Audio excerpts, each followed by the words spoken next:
So hello guys, welcome back to my YouTube channel. और आज का जो हमारा टॉपिक है, जिस टॉपिक के बारे में हम बात करने वाले हैं, उस टॉपिक का नाम है स्ट्रक्चर ऑफ नर्व सेल। पिछले लेक्चर में हमने देखा था नर्वस सिस्टम के बारे में। नर्वस सिस्टम का हमने इंट्रोडक्शन देख लिया था, डेफिनेशन देख ली थी, टाइप्स देख लिए थे, कितने टाइप्स के नर्वस सिस्टम होते हैं। मेनली दो टाइप्स का नर्वस सिस्टम होता है हमारे शरीर के अंदर। एक होता है सेंट्रल नर्वस सिस्टम, एक होता है हमारा peripheral nervous system. Central nervous system के अंदर आते हैं हमारा, एक होता है ब्रेन, एक होता है अपना स्पाइनल कोड। दो चीज़ें आती है हमारे, ब्रेन आएगा और एक स्पाइनल कोड आएगा।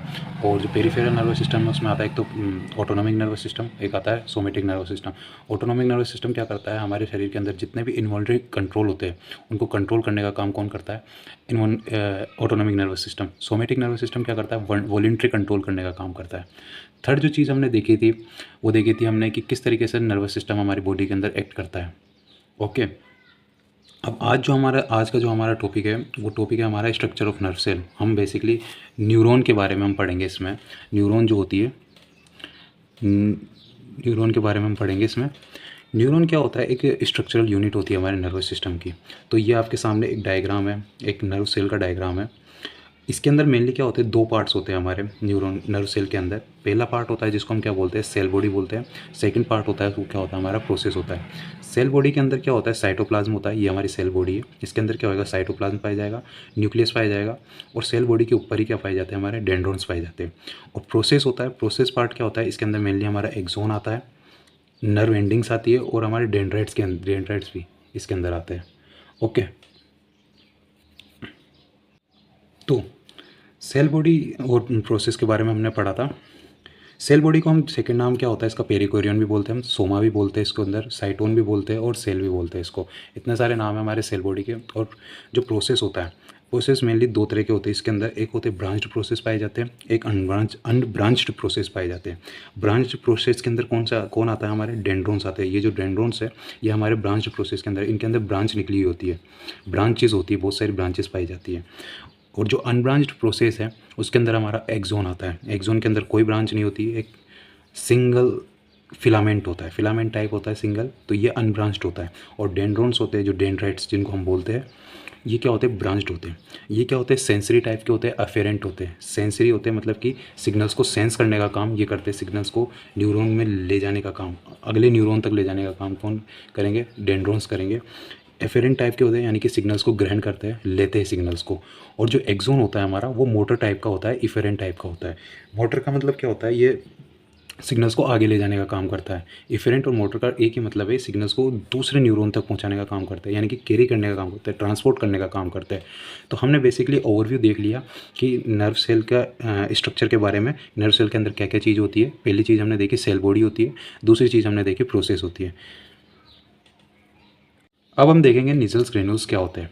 निजल्स ग्रेन्यूल्स ग्रे कलर के होते हैं, साइटोप्लाज्म में पाए जाते हैं। साइट ऑफ प्रोटीन सिंथेसिस, यानी कि प्रोटीन के निर्माण का काम करते हैं। क्यों करते हैं, क्योंकि निजल्स ग्रेन्यूल्स किससे मिलकर बने होते हैं, हमारे राइबोसोम और एंडोप्लाज्मिक रेटिकुलम से। और आपको पता है राइबोसोम क्या करता है हमारी बॉडी के अंदर, सेल के अंदर प्रोटीन सिंथेसिस का काम करता है। तो इसलिए निजल्स ग्रेन्यूल्स क्या काम करेंगे, हमारे प्रोटीन सिंथेसिस का काम करेंगे। तो अब हम ये फिगर देखते हैं इसमें किस तरीके से निजल्स ग्रेन्यूल्स बनता है। ये हमारा क्या होता है, एंडोप्लाज्मिक रेटिकुलम, और ये हमारा क्या होता है, राइबोसोम होता है। इन दोनों के बीच में एमआरएनए पाई जाता है। एंडोप्लाज्मिक रेटिकुलम के अंदर क्या होगा, हमारे प्रोटीन का सिंथेसिस होगा। कहाँ का प्रेजेंट होता है, हमने देखा था डेंड्रोन के अंदर प्रेजेंट होते हैं और साइटोन के अंदर प्रेजेंट होते हैं। एब्सेंट कहाँ होता है, हमारा एक्सोन हिलोक के अंदर एब्सेंट होते हैं और एक्सोन के अंदर नहीं पाए जाते। एक्सोन हिलोक और एक्सोन के अंदर नहीं पाए जाएंगे, और डेंड्रोन एंड साइटोन के अंदर निजल्स ग्रेन्यूल्स पाए जाते हैं। सो अब हम देखते हैं न्यूरॉन की जो नर्व सेल है उसके डिटेल स्ट्रक्चर के बारे में पढ़ते हैं। सो बेसिकली हमने देखा था कि दो पार्ट्स होते हैं न्यूरॉन के। एक होता है हमारा साइटोन, सेकंड होता है हमारा एक्सोन। साइटोन के ऊपर हमारे क्या होते हैं, डेंड्राइट्स पाए जाते हैं। डेंड्राइट्स क्या करते हैं, इम्पल्स को एक्सेप्ट करते हैं बॉडी से, बॉडी सरफेस से इम्पल्स को क्या करेंगे, एक्सेप्ट करने का काम करेंगे। अब जो साइटोन होता है और एक्सोन होता है उसके बीच में जो जहाँ पे ये आके जुड़ते हैं उसको हम क्या बोलते हैं, एक्सोन हिलोक। बेसिकली ये क्या होती है, एक नेक होती है, न्यूरॉन की नेक होती है, जिसको हम क्या बोलते हैं, एक्सोन हिलोक्स। एक्सोन हिलोक के अंदर हमारे क्या होंगे, निजल्स ग्रेन्यूल एब्सेंट होंगे। निजल्स ग्रेन्यूल्स क्या होते हैं, बेसिकली ये राइबोसोम के बने होते हैं। आगे देखेंगे हम इसके बारे में डिटेल क्या होते हैं निजल्स ग्रेन्यूल्स। लेकिन अभी आप इतना याद रखें कि निजल्स ग्रेन्यूल क्या होते हैं, राइबोसोम के बने होते हैं। ये किस में पाए जाते हैं, साइटोप्लाज्म में पाए जाएंगे और डेंड्राइट्स के अंदर पाए जाएंगे। बट एक्सोन के अंदर क्या होता है, एक्सोन के अंदर क्या होता है, निजल्स ग्रेन्यूल्स नहीं पाए जाते। अब एक्सोन के ऊपर हमारे एक सेल्स पाई जाती है, स्पेशल टाइप सेल्स होती है, इनको क्या बोलते हैं हम, श्वान सेल्स बोलते हैं। श्वान सेल्स क्या होती है, सपोर्टिंग सेल्स होती है। इनका काम क्या है, formation of myelin sheath, myelin sheath का निर्माण करती है। माइलिन शीट क्या करती है, वाइट कलर की होती है। माइलिन शीट हमारी क्या होती है, वाइट कलर की होती है। एक इंसुलेटर लेयर होती है, यानी कि इसमें इम्पल्स का कंडक्शन नहीं होता, इसलिए इसको हम क्या बोलते हैं, इंसुलेटर लेयर बोलते हैं। तो माइलिन शीट का निर्माण किससे होता है, हमारे श्वान सेल से होता है। अब श्वान सेल्स होती है जो हमारे सीएनएस में एब्सेंट होती है और पीएनएस में क्या होती है, प्रेजेंट होती है। सीएनएस में एब्सेंट होगी और पीएनएस में प्रेजेंट होगी। अब जो नेक्स्ट हमारा टॉपिक आता है वो पॉइंट है हमारा न्यूरोलिमा। न्यूरोलिमा क्या होती है, न्यूरोलिमा होती है कवरिंग ऑफ श्वान सेल्स, यानी कि श्वान सेल्स के ऊपर एक लेयर पाई जाती है जिसको हम क्या बोलते हैं, न्यूरोलिमा बोलते हैं। ये ओनली कहाँ प्रेजेंट होती है, पीएनएस में प्रेजेंट होती है। क्योंकि ओनली श्वान सेल्स कहाँ प्रेजेंट होती है, पीएनएस में प्रेजेंट होगी, तो न्यूरोलिमा भी कहाँ प्रेजेंट होती है, पीएनएस में प्रेजेंट होती है, क्योंकि ये कवरिंग किसकी है, श्वान सेल्स की। और हमने देखा है श्वान सेल्स कहाँ प्रेजेंट होती है, पीएनएस में प्रेजेंट होती है। ओके, अब आता है हमारा nodes of Ranvier. Nodes of Ranvier क्या होता है, non myelinated area between two myelin sheath, यानी कि दो माइलिन शीथ के बीच में जो नॉन माइलिनेटेड एरिया है, जहाँ पे माइलिन शीथ नहीं पाई जाती है, इनको हम क्या बोलेंगे, नोड्स ऑफ रेनवियर। इनका बहुत इंपॉर्टेंट काम होता है नोड्स ऑफ रेनवियर का। हम देखेंगे आगे किस तरीके से यहाँ पे इम्पल्स कंडक्ट होते हैं, इम्पल्स का ट्रांसफ़र होता है किस तरीके से, कहाँ पे होता है, नोड्स ऑफ रेनवियर में। अब होती है हमारी एक्सोलिमा। एक चीज़ होती है हमारी एक्सोलिमा। एक्सोलिमा क्या होती है, कवरिंग ऑफ एक्सोन, यानी कि एक्सोन की कवरिंग होती है। पहले क्या थी, न्यूरिलेमा। न्यूरिलेमा किसकी कवरिंग थी, श्वान सेल्स की कवरिंग थी। और जो एक्सोलिमा है, एक्सोलिमा किसकी कवरिंग है, एक्सोन की कवरिंग है। इसको क्या बोलते हैं हम, एक्सोलिमा बोलते हैं। लास्ट में हमारा आता है टर्मिनल एक्सोन। जो टर्मिनल पॉइंट्स होते हैं एक्सोन के, उनको क्या बोलते हैं हम, टर्मिनल एक्सोन। अब टर्मिनल एक्सोन के आखिरी में क्या होते हैं, सिनेप्टिक नोब होते हैं। सिनेप्टिक नोब, इसके अंदर क्या पाए जाते हैं, हमारे न्यूरोट्रांसमीटर्स पाए जाते हैं। ओके, सो अब हम बात करते हैं माइलिन शीथ के बारे में। माइलिन शीथ क्या होती है, इंसुलेटेड लेयर होती है लिपिड की। कौन सी लिपिड पाई जाती है इसमें, स्पिंगोलिपिड। एक टाइप होता है लिपिड का जिसका नाम क्या है, स्पिंगोलिपिड। तो माइलिन शीथ किसकी बनी होती है, हमारे स्पिंगोलिपिड की बनी होती है। अब हम देखते हैं सेंट्रल नर्वस सिस्टम में और पीएनएस में, यानी कि पेरिफेरल नर्वस सिस्टम में किस तरह के न्यूरॉन पाए जाते हैं। क्या वो न्यूरॉन माइलिनेटेड है, क्या वो नॉन माइलिनेटेड है। तो सेंट्रल नर्वस सिस्टम में बेसिकली हमारे क्या क्या आते हैं, एक तो हमारा ब्रेन आता है, एक हमारा आता है स्पाइनल कोड। तो इसके अंदर मोस्टली न्यूरॉन्स आर माइलिनेटेड, यानी कि अधिकतर न्यूरॉन जिसमें कौन से पाए जाते हैं, माइलिनेटेड, जिसमें माइलिन शीट प्रेजेंट हो। सम आल्सो नॉन माइलिनेटेड, यानी कि कुछ नॉन माइलिनेटेड भी पाए जाते हैं जिनकी संख्या बहुत कम होती है। अधिकतर कौन से होंगे, हमारे माइलिनेटेड न्यूरॉन्स होते हैं। अब जो सेंट्रल नर्वस सिस्टम होता है उसके अंदर जो माइलिन शीट होती है वो किससे बनी होती है, हमारे ओलिगोडेंड्रोसाइट से बनी होती है। किससे बनी होती है, ओलिगोडेंड्रोसाइट्स में, बिकॉज सेंट्रल नर्वस सिस्टम के अंदर क्या है, Schwann cells, Schwann cells absent है। सेंट्रल नर्वस सिस्टम में हमारे श्वान सेल्स एब्सेंट होता है, तो माइलिन शीट किससे बनती है, हमारे ओलिगोडेंड्रोसाइट्स। ये एक तरीके क्या होते हैं, सपोर्टिंग सेल्स होते हैं, नर्वस सिस्टम के अंदर ही पाए जाते हैं।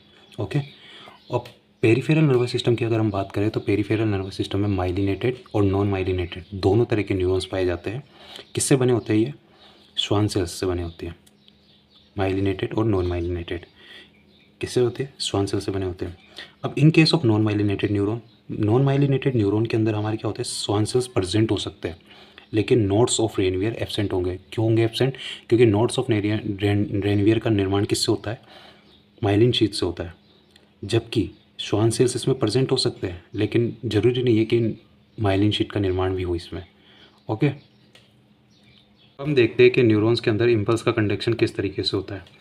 सो हमने देखा जो सेंट्रल नर्वस सिस्टम है उसके अंदर क्या होती है, ओलिगोडेंड्रोसाइट्स पाई जाती है, जो क्या करती है, माइलिन शीट का निर्माण करती है। ये हमारी ओलिगोडेंड्रोसाइट है, ये क्या करती है, हमारे माइलिन शीट का निर्माण करती है, माइलिन शीट बनाती है। अब continuous myelin sheath with few nodes of Ranvier, यानी कि इसमें नोड्स ऑफ रेनवियर क्या होते हैं, बहुत कम पाए जाते हैं। और जो माइलिन शीट होती है वो कंटिन्यूस होती है, बहुत लंबी जाती है। ओके, इसके अंदर स्पीड ऑफ कंडक्शन फास्टेस्ट होगी। सबसे बढ़िया स्पीड ऑफ कंडक्शन किसमें होगी,